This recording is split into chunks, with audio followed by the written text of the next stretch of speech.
In our first story, Behind Mansion Walls.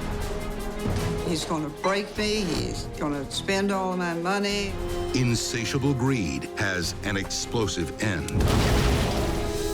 We saw this vehicle that was almost entirely destroyed.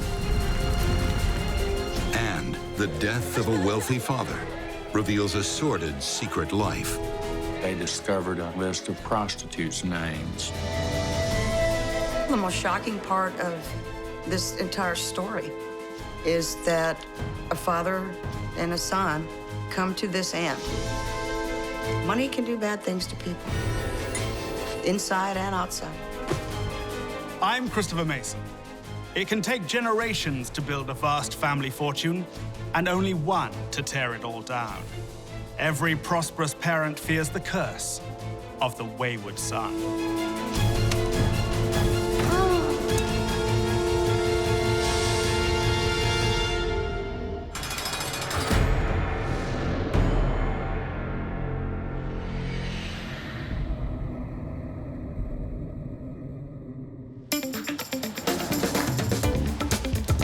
The city of Naples, Florida.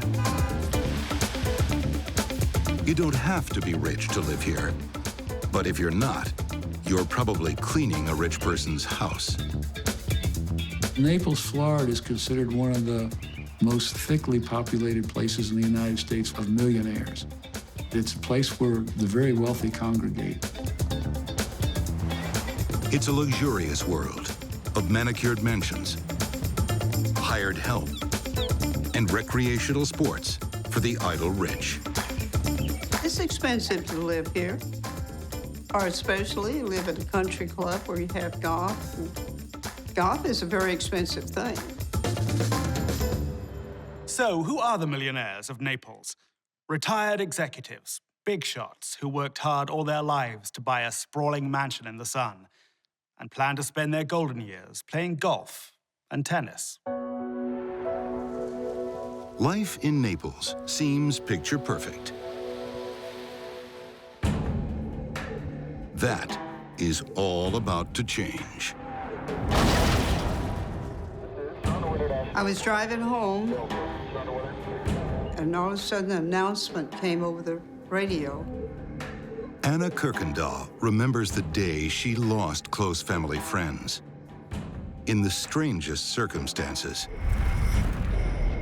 Everything they said about the car blowing up, and that there was a mother and a son and the daughter.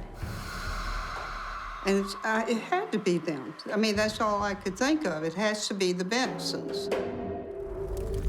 On July 9th, 1985, a car explodes in the driveway of a mansion on White Violet Drive.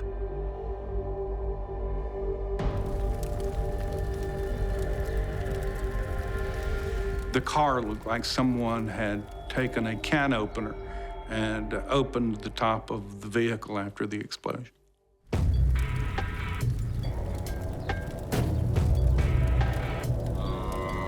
There were bodies laying at the scene. Mrs. Benson was laying on one side. Part of her face was blown away. It was a very gruesome scene.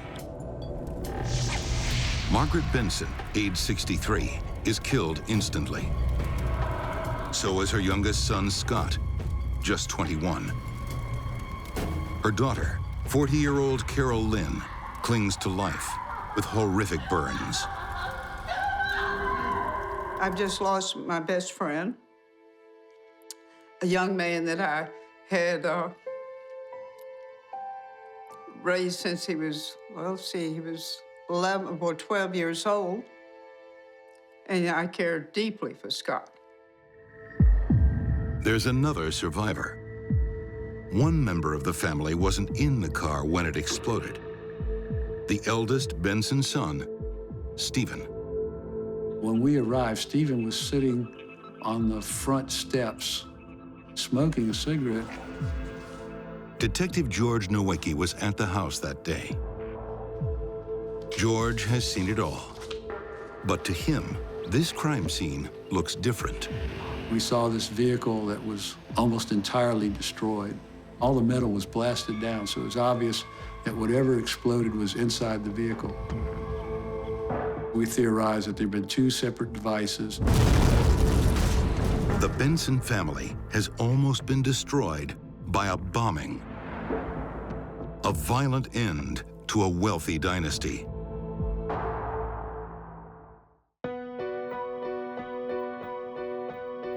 Margaret Benson is the family matriarch, a widow worth millions. When her husband, Benny Benson, died at the age of 60, she inherited the $10 million that he had. Her father, Harry Hitchcock, was worth close to $100 million. The real money was with Harry Hitchcock. Their fortune comes from the family business, the Lancaster Leaf Tobacco Company. The grandfather was almost legendary by virtue of all the money he had made. His son-in-law then took over. He made even more money. They had more money than they knew what to do with, and they went on spending sprees. They bought boats, they bought exotic cars, they bought 2 houses. They were very well off. After her husband's death in 1980, Margaret retires to sunny Florida. And where her money goes, her 3 adult children are sure to follow. Very well, how are you? Carolyn was the beauty queen. She was the center of attention for the family.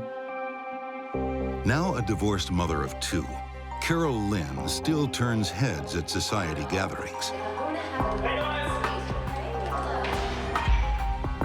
Scott, he was good looking, he was outgoing, and he was attracting a lot of attention going to tennis tournaments.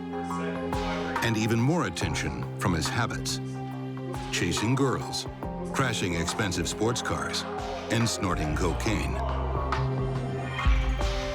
And Stephen just seemed like he was the one that was the very ordinary, one that was not exceptional in any way.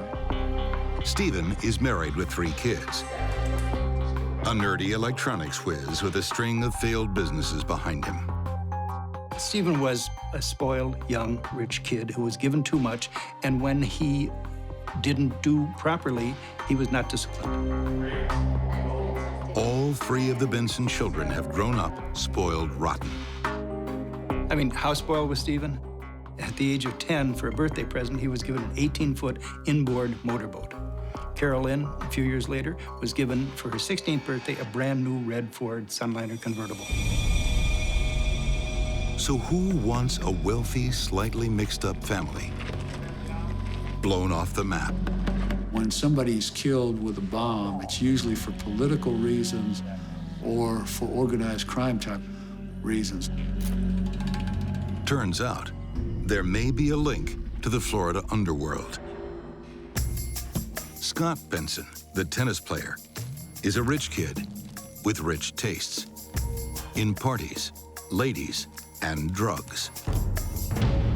There was a possibility that it was a drug-related killing, that young Scott, by virtue of his social drug habits, had been involved in buying and perhaps not paying for drugs or some problem of that sort, and that this was a revenge killing.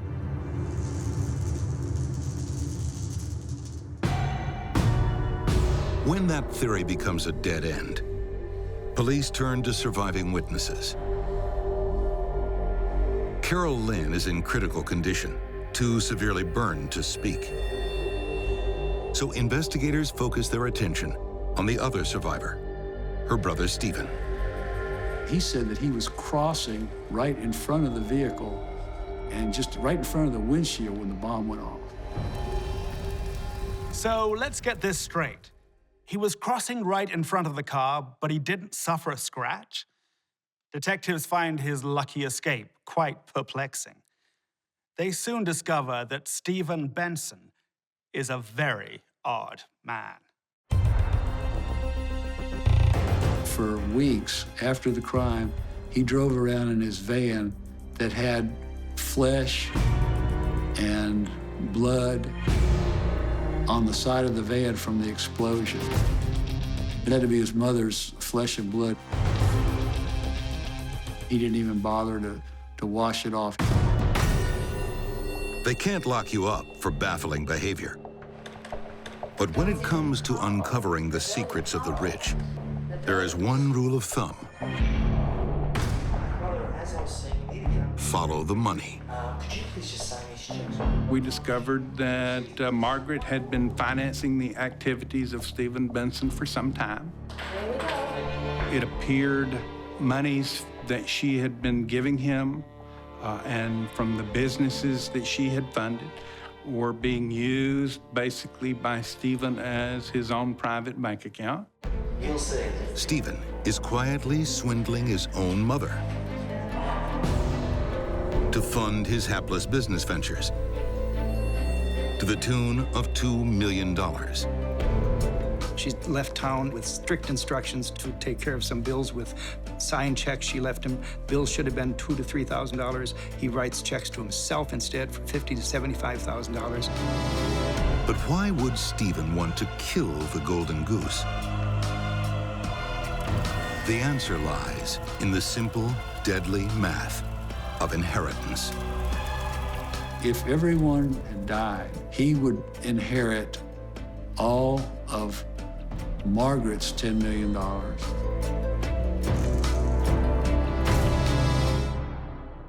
Could Stephen Benson be so ruthless?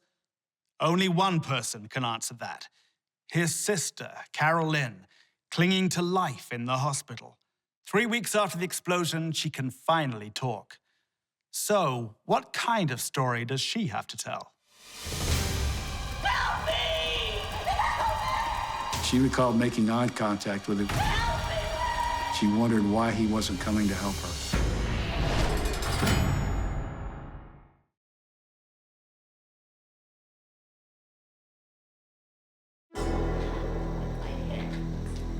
It's been 18 days since Carol Lynn Benson cheated death. 2 bombs turned her family's car into scrap metal, killing her mother Margaret and her brother Scott. There's another survivor, her older brother Stephen. Stephen isn't in the car when his family is blown apart. Good luck or good planning? Detectives discover Stephen wants more than the silver spoon in his mouth. He's after the entire set of cutlery. Stephen knew there was money, and so Stephen wanted his share of it. Margaret would say, Stephen, you can't buy a car. He'd go buy the car. Stephen, you can't buy this expensive home. He wouldn't argue, he'd just go buy it. Stephen was constantly starting businesses. He was constantly trying to emulate the success of his father and aim for achieving some sort of parity with his grandfather, and he wasn't able to do it. He wasn't that type. Mother, the technology these alarms... Stephen would start a business, and he would start building it up, and he'd have a lot of interest and be working along with it, but then all of a sudden it'd just flop. He'd be doing something else. Then Margaret would take the loss on that business, then she'd start on the next business. It'd build up, and then plop, it would go. Stephen's hand has been in his mother's pocketbook for years. By the summer of 1985, she's finally had enough. Margaret Benson starts investigating her accounts and doesn't like what she finds. Margaret says he's going to break me, he's going to spend all of my money. Stephen soon discovers that his mother is planning to cut him out of the will. I think Stephen realized that the financial bonanza that he enjoyed all of his life was going to come to an end unless he took some kind of radical action. Does Stephen's radical action include murder? Really? Would he cash in the lives of his own family to keep the money flowing? One thing he didn't count on was a survivor. Okay, Miss Benson, I need you to explain to me exactly what happened. The family was supposed to take a trip to the site where they were going to build a huge home here in Naples.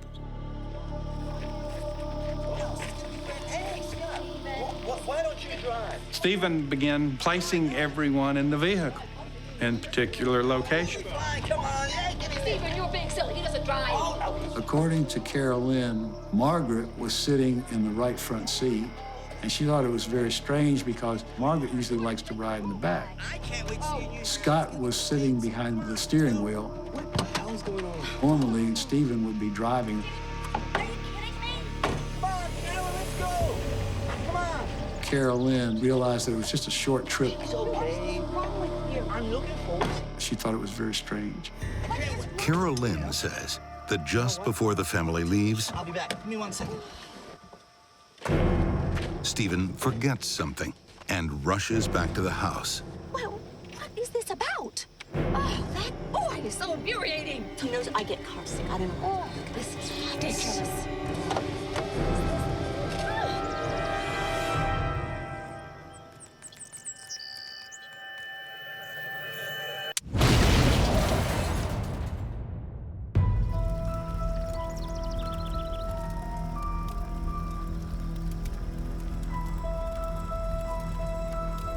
She told us, she said she didn't hear a sound.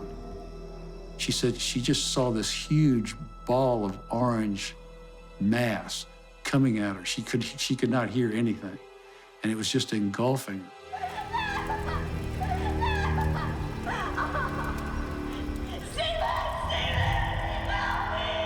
She looked up, and there is Stephen, and he comes out, and she looks up. He could see Carol Lynn was alive. She recalled making eye contact with him. She wondered why he wasn't coming to help her. He ran back in the house because he knew that there was a second bomb.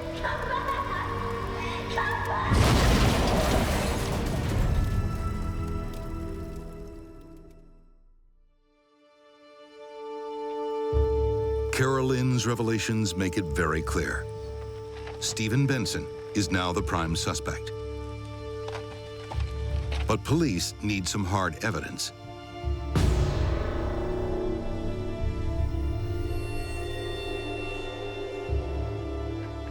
They find it in the wreckage. Fragments of plumbing pipe. Our bomb expert was able to piece together the pipe almost like a jigsaw puzzle. It was a 4-inch diameter pipe, 12 inches in length. A statewide search of plumbing supply companies leads to one particular store. And where is it located? How about just around the corner from Stephen Benson's office? And they said, yes, they sell 4 by 12-inch pipe, and in fact, they had sold some recently. Can I just get your signature there, sir? I don't need to sign it. I'm fine. I need to get going. Sir, it's store regulation. And we were very fortunate. I need you to sign it. They made purchasers sign invoices for their purchases. Thank you very much. Stephen Benson gives a fake name, but his palm prints don't lie.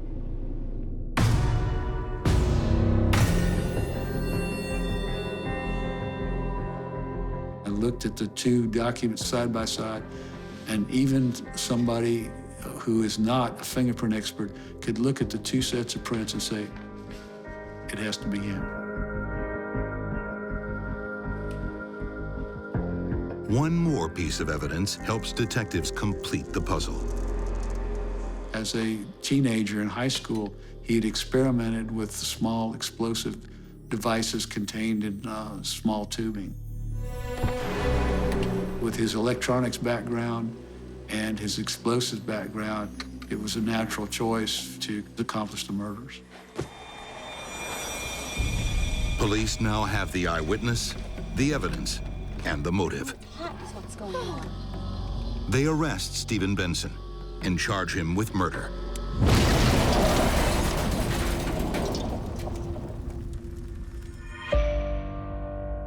12 months and 5 days after the bomb blast, Stephen stands trial. Florida is transfixed in horror. Star witness for the prosecution is his own sister, Carol Lynn. You know, her brother had just tried to snuff out her life with a pipe bomb. And when she discovered the facts surrounding that, she became very angry, very bitter. I think it was a tremendous emotional ordeal for her because even though she suspected Stephen, I think she really hoped it wasn't him. And I've heard to this day that, you know, she feels that that he was just forced by circumstances to do it and that he really didn't want to do it. Stephen Benson is found guilty of 2 counts of first-degree murder. Escaping the death penalty, he's sentenced to 50 years without parole. Even today, he still claims he is innocent. Even as a teenager, Stephen Benson always wore the finest clothes and drove an MG to high school. In prison, he complained about the size of the squad car that had taken him into custody and asked whether he could be served poached eggs for his breakfast. Up next, behind mansion walls. He was very wealthy. He entertained a lot of women. He had a lot of parties. A father and son, torn by love and hate. He had been hit by a whiskey bottle. But who is the angel? And who is the devil? He had a temper. That temper would come out when he was drinking.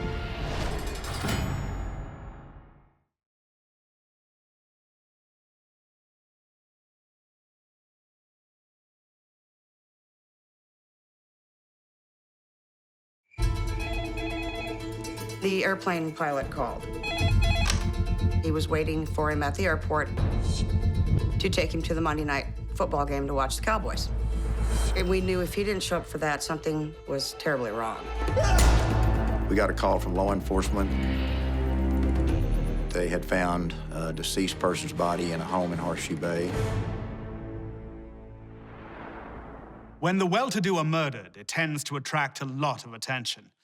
A violent death demands an explanation, especially when the deceased is as popular as Texan millionaire Charlie White. This murder just shocked the place. This thing just does not happen. Especially doesn't happen in Horseshoe Bay. About an hour out of Austin, Texas, you'll find the exclusive resort community of Horseshoe Bay. Horseshoe Bay, it's just a quiet place. It's small. We live here for a reason, you know, because it's not big city and it's not hustle and bustle. It's also away from the hustle and bustle of the less fortunate. You had your waterfront, you had your swimming pool, you got your tennis courts. A lot of very well-heeled people, a lot of condos, million-dollar homes. There's a lot of movie stars and athletes and actors that live out there. King of the Bay is a man no one forgets meeting. Charlie White. If you were in a local bar in town, he's liable to walk in and buy rounds for everyone. Charlie White was a man of means. I couldn't tell you how many millions he had. He was very wealthy. He had inherited a lot of money from his parents. With that inheritance, he continues to build the fortune and starts his own chain of beauty schools. That became a real cash cow for him, very successful. He bankrolls a life of good times for everyone. He had all the toys and all the appearances of somebody that had a lot of money. He had a plane, he had a beautiful house, he went on trips. He went to the Dallas games, all the home games. Same with the Spurs. I mean, he was just an avid sports person, and that's what he used his jet for. Nearing 70, Charlie retires, but not to head out and tend to the roses. Oh, no. Not when there are young ladies to entertain. Charlie loved beautiful women, and beautiful young women especially. But doesn't every man like beautiful young women? Charlie's passions were women, money, and sport. Women/sex, money, and just having a good time.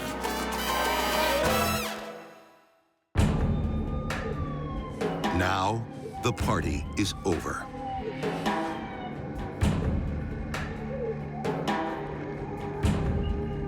It was a very extensive, very violent scene. The investigators found teeth, just stray teeth. He was found with a green extension cord wrapped around his neck and beaten pretty severely. He had been hit by a whiskey bottle, which knocked his teeth out and cracked his skull open. Well, the first thing we noticed was pretty brutal.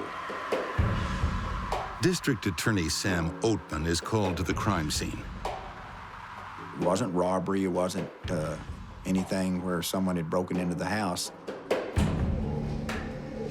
Right away, my thoughts were it was someone who knew the individual. Well, actually, I thought that yes, Charlie could have had some enemies. So who would want the colorful King of the Bay dead? Depending on who you talked to, Charlie was either the greatest guy in the world or just a horrible, horrible person.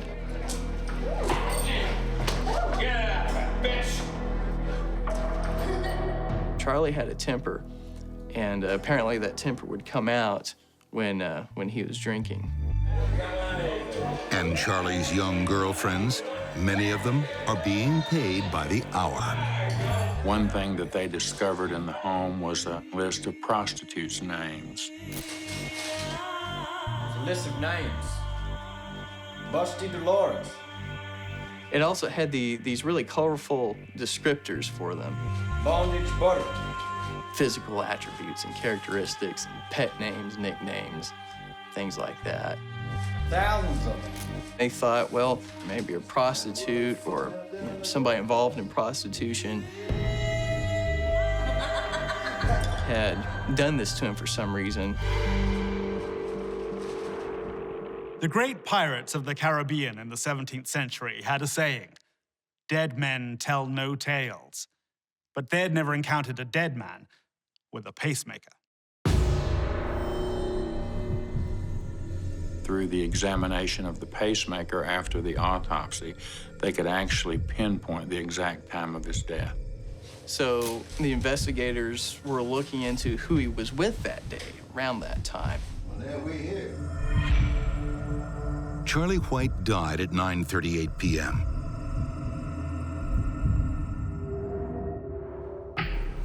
In his house, police find another clue.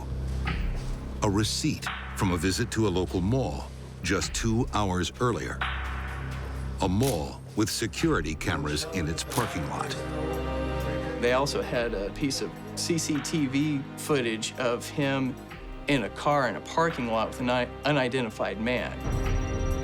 So they knew he was with somebody, it was a man, but the video just didn't reveal exactly who it was. A shadowy figure with a man about to be murdered. This mystery gentleman has some questions to answer. Where were you? Things just weren't adding up. Isn't that you? Isn't it?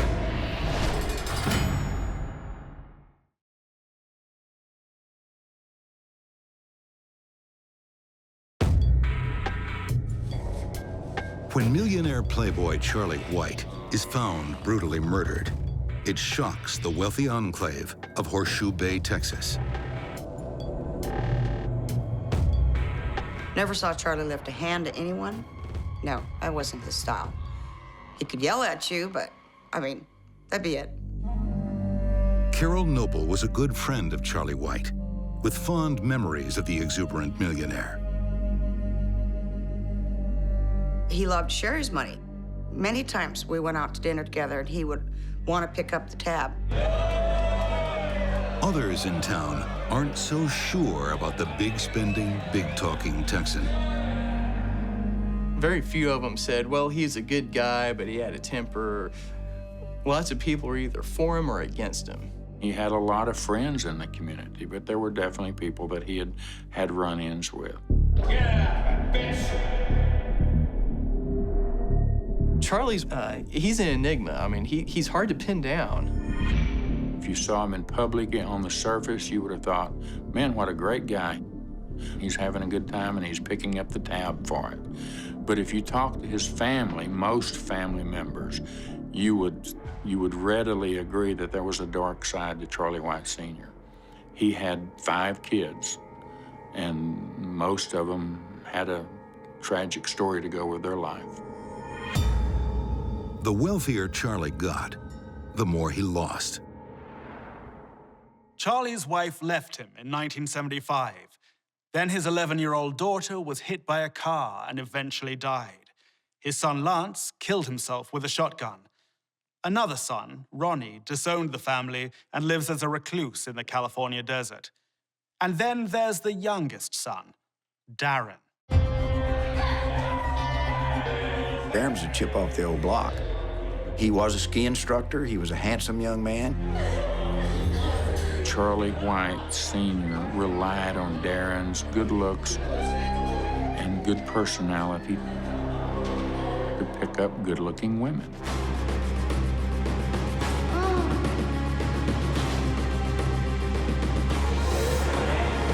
Charlie paid his way, took him places, took him to dinner, bought him vehicles. I think he only came for the money. Without mother and father, Darren White had nothing, and made very few attempts to do it on his own. I believe Darren disappointed his father because he had never really accomplished anything. I think he definitely wanted Darren to understand I've got the money and I can spend the money if I want to, and and I can cut you off if I want to. What I knew of Darren was always after his father for money. Give me this, give me that. Money. That's what gets a rich man killed. When I first heard that Charlie was dead, and that he'd been murdered, pretty much, my first thoughts went to Darren. The Texas Rangers are thinking the same way. Yes, well, like I told you, Darren is called in for routine questioning. You murmurs, please. The investigators were speaking to Charlie's son, Darren. You know, whatever you say. Some of the answers that he was giving, some of the chronology, the timeline, things just weren't adding up. We know you were with your father that night. 1 hour into the interview, Charlie's wingman is caught in a lie about his alibi. Isn't that you? In the car park? There's your father. Looks like him. Tripped up, he takes a fall. Isn't that you? Isn't it? Well, yeah, that's me. It was Darren with Charlie at the mall, just 2 hours before his murder. And now, Darren can't hold back the truth. You've got to understand it. It was self-defense. Oh, I'm listening. Self-defense? From a 73-year-old with a pacemaker? You kept calling me names and abusing me.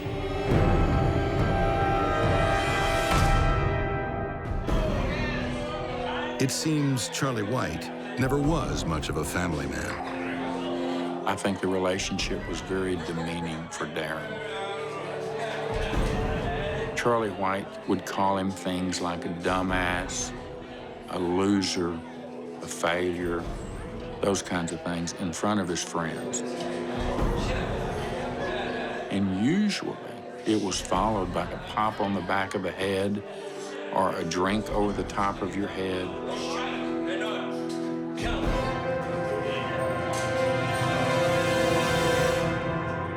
Anything to demean Darren, Charlie White Sr. was all about that.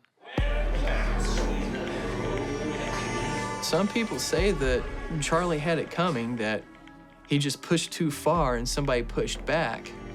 Look, that day, my father and I got into a big fight. Darren begins to tell police how a father and son trip to the mall ended in brutal murder.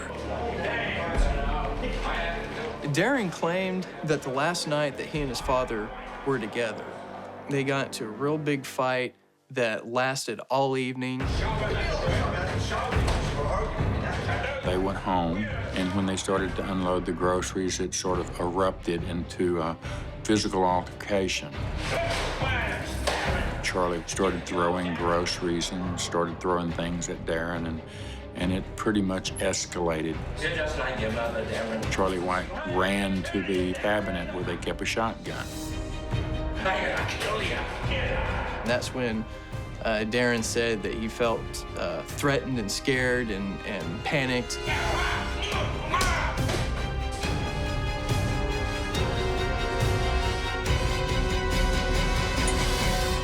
Next thing you know, his father is on the floor bleeding with teeth all over the floor.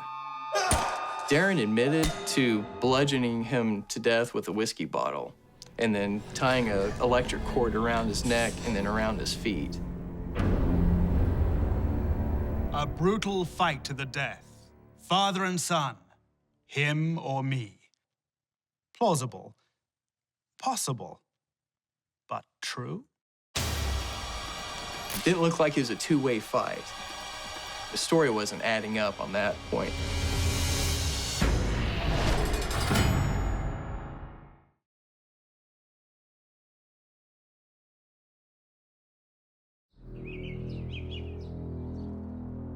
I want you to tell me. The son of millionaire Charlie White is under arrest for the murder of his father. I tied it around his leg. I can't imagine what it'd be like to be killed by my own son. I wrapped it around his neck about 5 or 6 times. That your relationship was so bad that it came down to that, it's hard to imagine.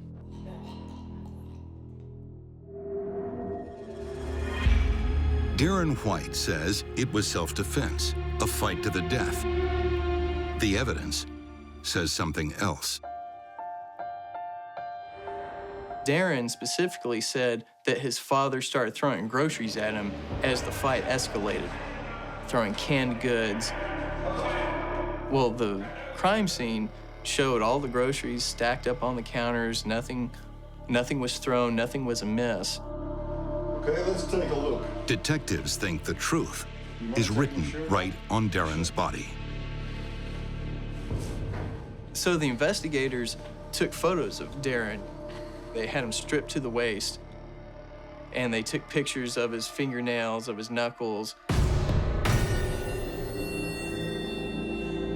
There was no indication that there was any kind of a fight, that any bruises or any broken bones or any lacerations that Darren had on his body. That's where he threw the groceries at you? Yeah, in the bottom. In the bottom? Yeah. They didn't see any marks on him that would suggest that he was fighting for his life and needed to defend himself. So his story wasn't adding up on that point. Turn around. Didn't look like it was a two-way fight. And with that evidence, Darren White's future hangs by a thread. On trial for murder, the jury must decide, did he kill his father in a fit of sudden passion, or was this bitter revenge served cold? He might have had in mind all along that if just one more time and I'm going to hit him. To strangle the man. So to me, that's more of a premeditated thought process. Once you've hit him with a bottle and then you want to continue the process, all of a sudden deciding, what have I done? Gee, I'm sorry, or whatever you might do if it is, in fact, a sudden rage situation. He had a vehicle to get out of there and leave, and he didn't have to commit an act of murder. Charlie, he didn't deserve to die. That was not Darren White's right to kill him. Over the years, Charlie had given Darren many reasons to hate him. But one was a little beyond the pale. Darren said that Charlie would make advances on his girlfriends and even slept with his girlfriend one time and would brag about it. Oh! Hello, Daisy. Nice to picture. Darcy. Hello, Charlie. How are you? I'm terrific. Charlie one time suggested that they have a threesome between him and his son, Darren, and his son's girlfriend, Darcy. We have some fun. I'm Darren's girl. Darren and Darcy turned him down on that one. Darcy testified in court to the fact that Charlie White Sr. had propositioned her.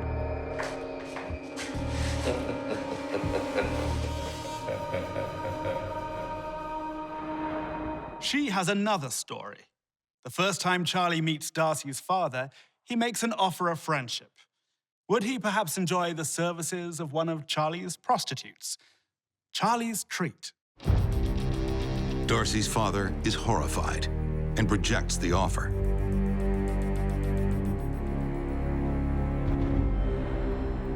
Does the jury see a tragic son tortured by a monstrous father, or a lazy slacker lashing out for the spoils of wealth? I think certainly that money was a contributing factor to this. I think there probably was some dysfunction between the father and son and the entire family, but my opinion is Darren would not have been there if Charlie had been poor. We put on a case whereby, yes, he's guilty, but look at the facts and don't give him life. The jury doesn't believe that Darren killed his father in a fit of sudden passion, but they still go easy on his sentence. Just 20 years in a state where many killers go to death row. I would have liked to see Darren get more time. I think many of us, friends of his, would have preferred to see him get a life sentence at least. Darren said that he felt relieved, that he finally felt safe after he killed his father. You know, that this thing was welling up for years and years and finally broke. There was something between him and his father, something that wasn't good, something that was very, very toxic. I don't know if anybody doubts that. I don't think anybody can doubt that. I feel the most shocking part of this entire story is that a father and a son come to this end. Money can do bad things to people, inside and outside. The sons of the rich should be blessed heirs with opportunities to burnish the family name and fortune. But too much money in the bloodline can be a poisonous inheritance. Stephen Benson coldly coveted his family's wealth, whatever the cost. While Darren White desperately desired what money couldn't buy, his father's love. Wealth can pass down the generations, only to sink in a pool of blood at the hands of a wayward son. Till next we meet, behind mansion walls, I'm Christopher Mason.